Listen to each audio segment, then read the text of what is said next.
Jesus estava oferecendo essa perspectiva de tipo, eu vou te amar. Jesus, obrigado pelos meus amigos. Deus, obrigado porque os ama e os vê. Obrigado por uma bela interação.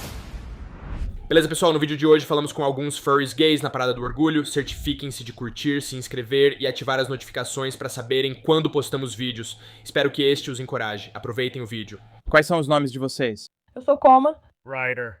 Certo. E qual é a sua definição de amor? Se pudesse definir, o que é? Pode dizer. Não, você vai nessa.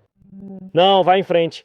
Eu diria que o amor é geralmente aquele sentimento incondicional que você tem quando se importa com alguém e realmente faria qualquer coisa para protegê-la e realmente mostrar que você se importa com alguém de maneiras românticas e íntimas.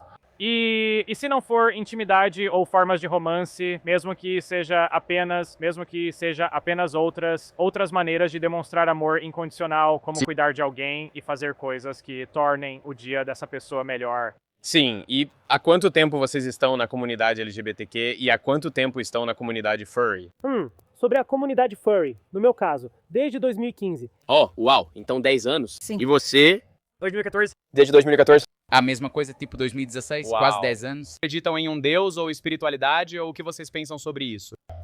Eu cresci no México. E, como você sabe, a cultura lá é só cristã. Mas, no meu caso, sim, eu acredito em outra coisa. Depois daquele dia, daquele acontecimento que eu acredito no que está acontecendo. Sim. Você acredita no além também? Eu acredito na vida após a morte. Quer dizer, fui criado católico. Fui para a escola católica a vida inteira. Quer dizer, e eu ainda acredito, sabe, em Deus. Ainda acredito em tudo. Acredito que há uma vida após a morte, sabe? A vida volta. Ela se recicla, sabe? Pois é. Tia, e você? Fui criado como católico desde pequeno. Fui para uma escola católica e depois a escola católica após a minha escola normal. E embora eu tenha lido e relido os ensinamentos da Bíblia, e eu até, sabe, fui crismado, fiz minha primeira comunhão, meu batismo, e até mesmo, tipo, as confissões e tudo o que se espera, eu pessoalmente descobri algumas contradições entre as minhas próprias convicções e aquilo que a fé católica prega. E mesmo que eu não acredite em um Deus em si, eu acredito que existe algum tipo de poder, um poder supremo acima de nós, Sim. ou até mesmo algum tipo de vida após a Sim, então. morte. Só não tenho certeza do que seria. Sim, então o que vocês acham que acontece quando a gente morre? Tipo, vocês acham que... Eu sei que vocês dizem que acreditam numa vida após a morte, mas algumas pessoas dizem, fica tudo escuro, sabe? Algumas pessoas dizem, nossa energia se dispersa. Vocês têm alguma ideia do que acham que acontece quando morrem ou estão abertos a tudo? Sinto que, no meu caso, eu sinto que talvez haja algo, mas... O que posso dizer? É mais como se não fosse sobre outra vida. É apenas um estilo de vida diferente. Meio que sim. Mas eu nem sei como explicar isso. Eu apenas chamo isso de... Sim, é muito difícil de explicar, sabe? Especialmente quando você conecta com a cultura mexicana e tudo mais. Eu sinto que seu corpo na terra, depois que se decompõe e morre, seu espírito ainda vai meio que permanecer. Coisas assim. Sim, posso compartilhar um pouco da minha história? Eu cresci no Sul, então cresci em um grande ambiente cristão, meio que como vocês cresceram em um ambiente católico. Cresci em um grande ambiente cristão e fui para uma escola cristã privada. Bem, eu tinha essa amargura contra Deus porque havia muitos hipócritas ao meu redor que diziam, Bryce, você tem que fazer isso com a sua vida. E depois faziam o total oposto do que me diziam para fazer. Então eu meio que odiava isso. E lembro-me de que crescendo, eu pensava que todas as coisas ruins no mundo estavam acontecendo porque Deus estava causando sofrimento. E então, quando perdi meu avô, culpei Deus pela morte do meu avô. Então eu simplesmente odiava Deus no meu coração e tive depressão e ansiedade por anos, provavelmente desde a 8ª série até os 17, quando eu estava no penúltimo ano do ensino médio. É complicado. E então, quando eu tinha 17 anos, planejava tirar minha própria vida porque sentia que era a única forma de fazer a dor ir embora. Então fui fazer minha última refeição e tive um encontro sobrenatural com Jesus. E eu nunca tinha usado drogas ou álcool antes, então isso meio que me abalou um pouco e me fez ficar meio ciente de que talvez exista um Deus que me ama e se importa comigo. E foi assim que eu entrei. Foi Jesus que me impediu de tirar a minha vida. E então comecei a fazer essa pesquisa, tipo, se existe um Deus, quem é ele? Porque muitas pessoas dizem que o Deus delas está certo. E eu pensei, acho que há algo verdadeiro por aí.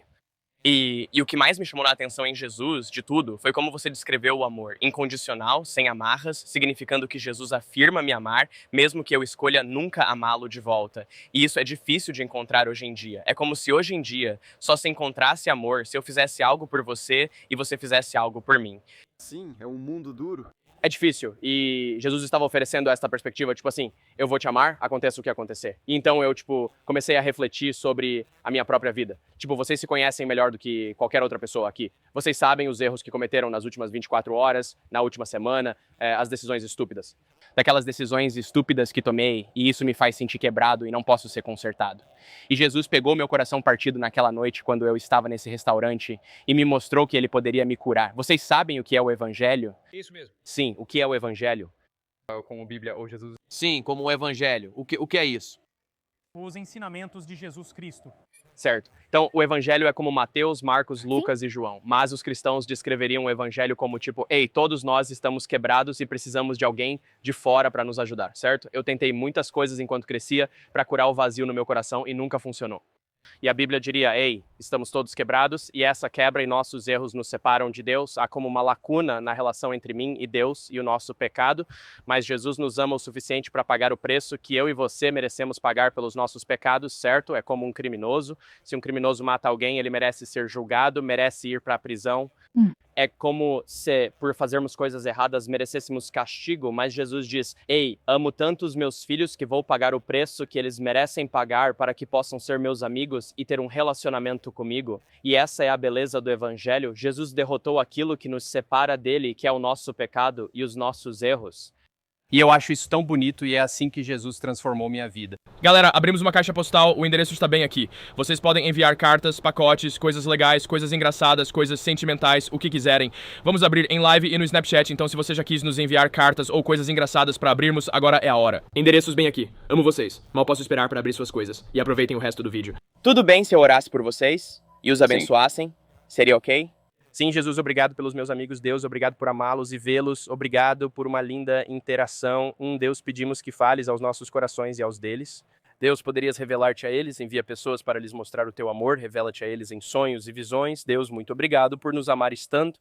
Deus, poderia abençoá-los, poderia deixar a semente do evangelho plantar em seus corações e florescer. Deus, nós te amamos. Obrigado. Em nome de Jesus. Amém. Amém. Amém. Deus abençoe vocês. E me desculpe, uma última coisa pra você. Eu senti no meu coração, tipo, talvez seu pai fosse emocionalmente distante. Sim. E eu sinto que Deus é um bom pai e ele realmente quer curar essas feridas no seu coração, sabe? Quer dizer, é um pouco constrangedor, mas eu tenho algumas questões não resolvidas com meu pai. Meu pai biológico, ele nunca esteve presente. Ele saiu da minha vida quando eu era bem jovem e eu ainda mantenho contato com ele. Mas, apesar de tudo, ele ainda mantém aquela pequena distância de nunca responder as minhas mensagens ou nunca, sabe, ligar, nada disso. No meio da minha luta e da minha dor, e, tipo, é isso que quero te encorajar, sentir no coração, tipo, cara, cada lágrima que você chorou, cada momento de raiva que você teve, cada carta que você escreveu a Deus, Deus ouviu e viu, e ele te vê, e ele te ama, e se importa com você. E você nunca deixará de ser o menininho dele. E, tipo, eu percebo, tipo, que à medida que envelheço, ainda sou o menininho de Deus. E ele me ama, e ele me vê por isso, e eu quero te encorajar com isso. Eu senti isso no meu coração. Eu aprecio vocês e amo vocês, e Deus ama vocês. No, I ain't afraid. It's a new crusade.